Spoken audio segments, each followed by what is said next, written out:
My stepkids told me to stay out of their future and keep my mouth shut about their college plans.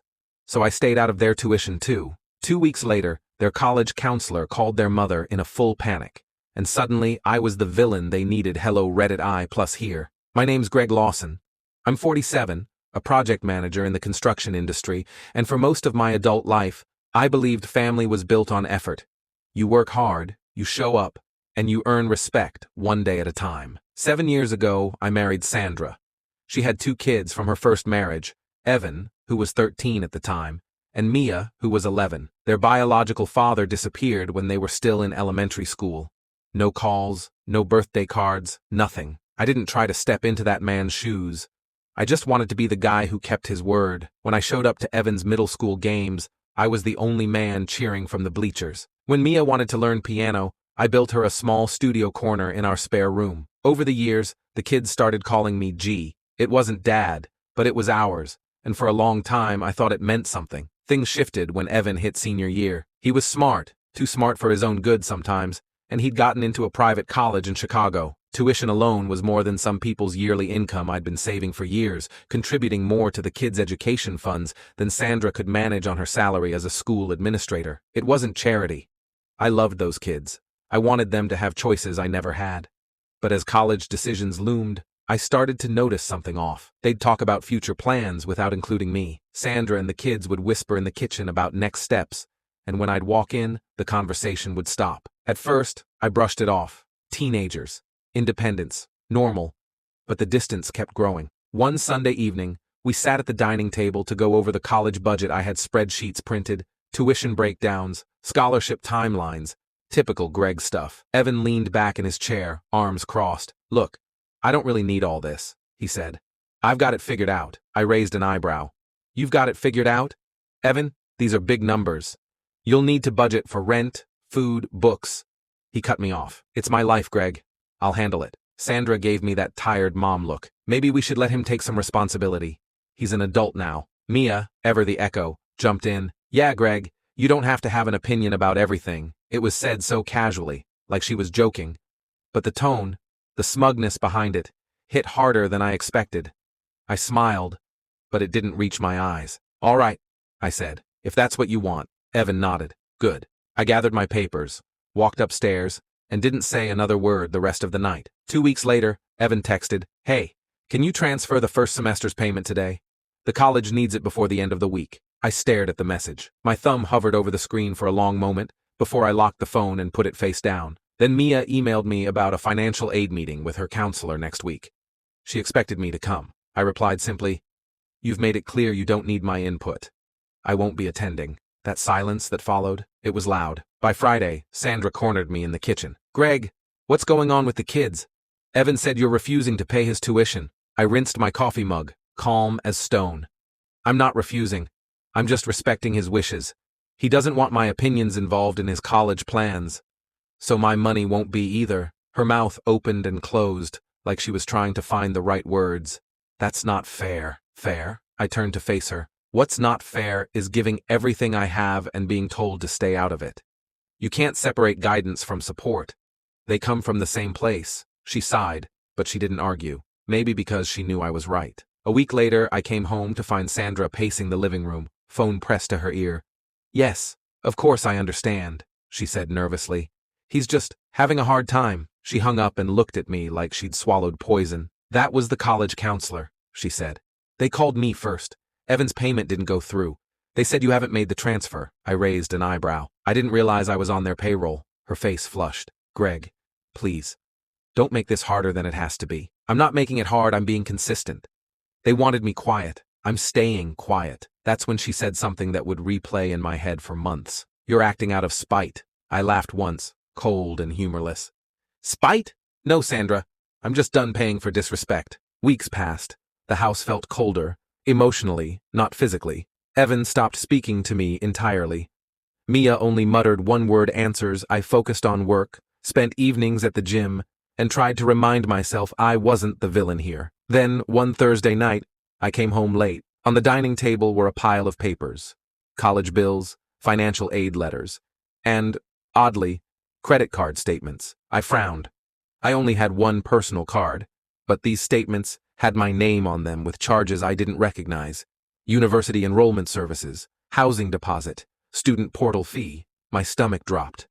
I flipped through the papers, hands shaking. Thousands of dollars charged to a card I never opened. When Sandra came downstairs, her face went pale. "What's this?" I asked, holding the statements up. She froze. "Greg, please don't get angry. Too late." She swallowed hard. Evan's payment deadline was coming up. He was panicking. You thought it was okay to open credit in my name? I thought you'd change your mind." She whispered.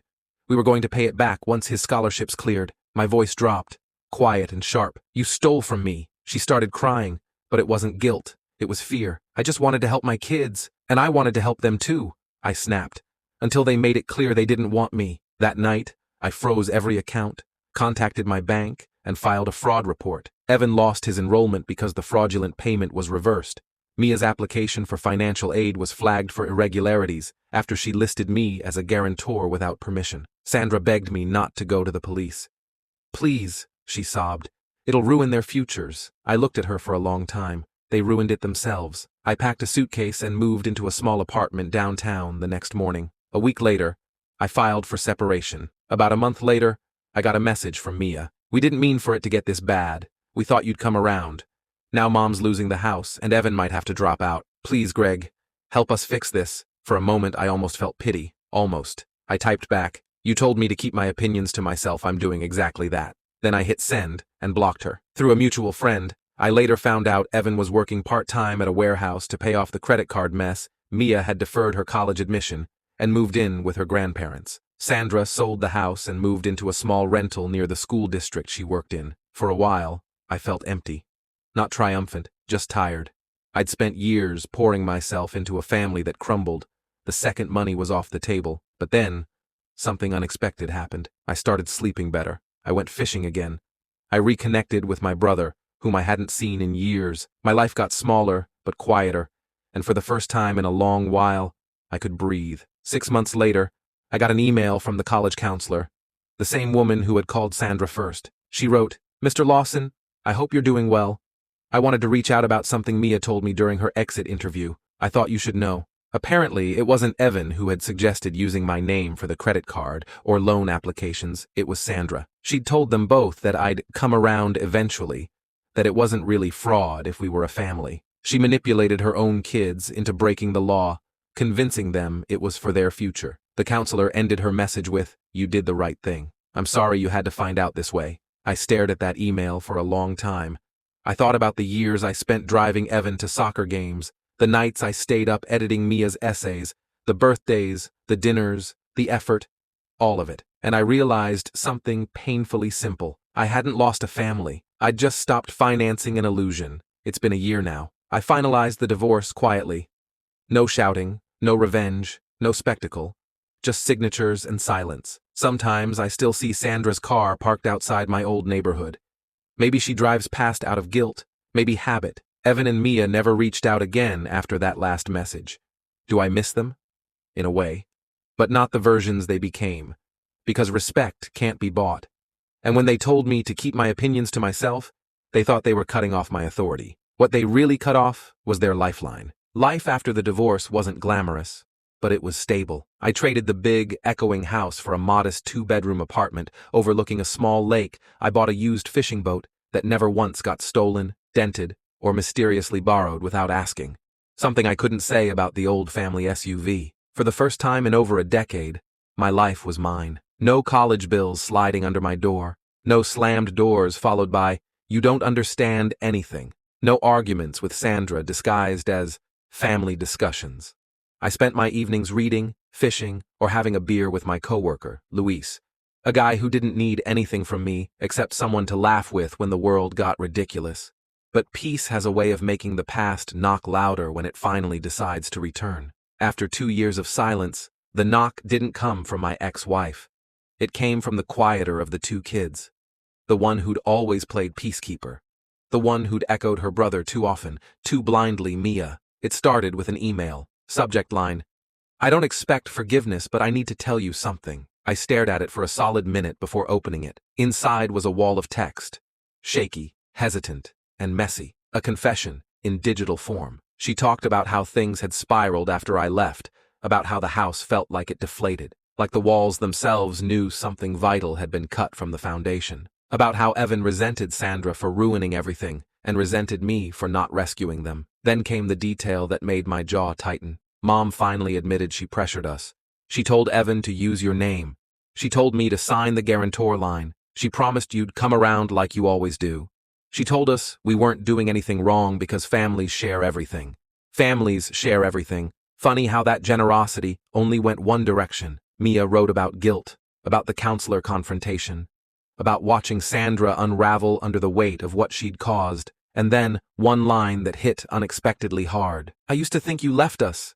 Now I understand we pushed you out. I didn't reply. Not at first. Not because I didn't care, but because I cared too much. 2 weeks later, Luis and I were grabbing lunch at a diner near work when someone familiar walked in. It was Evan. He looked older. Not in the natural way, but in the way stress ages you. He'd put on weight, had dark circles under his eyes, and his hair was buzzed short, likely to hide how unevenly it was thinning. He didn't see me at first. He was carrying a toolbox, logo from a local home repair company printed on the side. When he did notice me, he froze. For a brief second, I saw the kid he used to be. Confused, uncertain, hopeful. Then his expression hardened. Not anger, not resentment, shame. He approached my table slowly. "Hey," he muttered. "Hey," I replied. Luis took the hint and gave us space. Evan sat across from me, tapping the table with his thumb. "I heard from Mia you're doing okay," he said. "I am," I answered simply. He nodded, swallowing hard. "Good. That's good." There was a long silence before he finally said what he came to say. "I didn't know Mom opened that card in your name at first. She told me you'd promised to help and just got cold feet." I believed her. He shook his head. "No, I wanted to believe her, because the alternative meant admitting we screwed you over." I didn't fill the silence. I let him talk. "I lost the Chicago spot, then the second school too. I tried community college, but," he laughed bitterly. "Turns out you actually have to go to class." I raised an eyebrow. Who knew? He cracked a smile. Small, but real. "Look, I'm not here to ask for anything," he said finally. "I just wanted to say, I get it now. Why you stopped paying. Why you left. Why you didn't look back." His voice went soft. "You deserved better than what we gave you." I studied him for a long moment. The defensiveness was gone. The entitlement was gone. What sat across from me was a young man who'd been forced, painfully, to grow up. "I never wanted you to fail," I said quietly.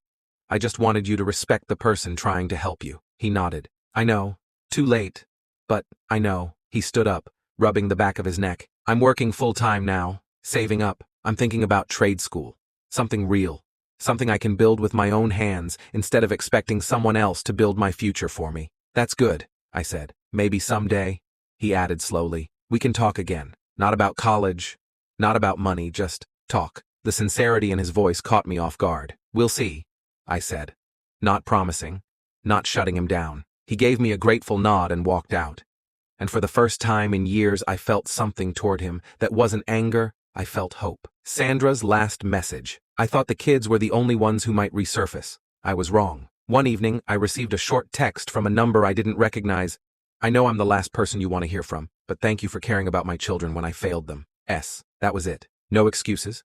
No manipulation. No, we could have fixed this if, just acknowledgement. It didn't change anything. But it mattered. 3 months later, I met Mia at a lakeside cafe. She'd asked to see me face to face, and I agreed.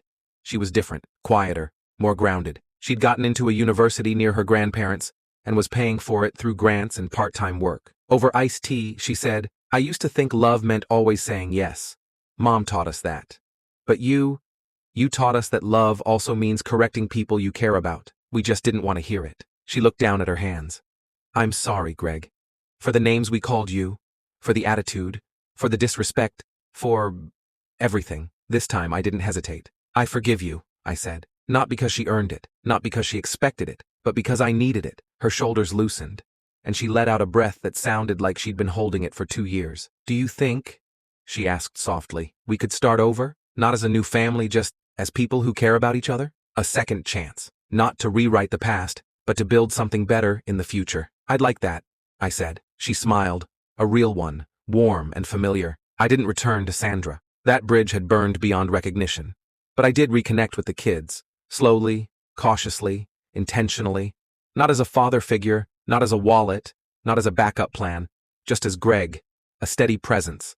A voice they actually wanted to hear this time. A man they respected because they finally understood the cost of losing him. Some people say you can't choose family. But I did. And this time, I chose only the parts worth keeping.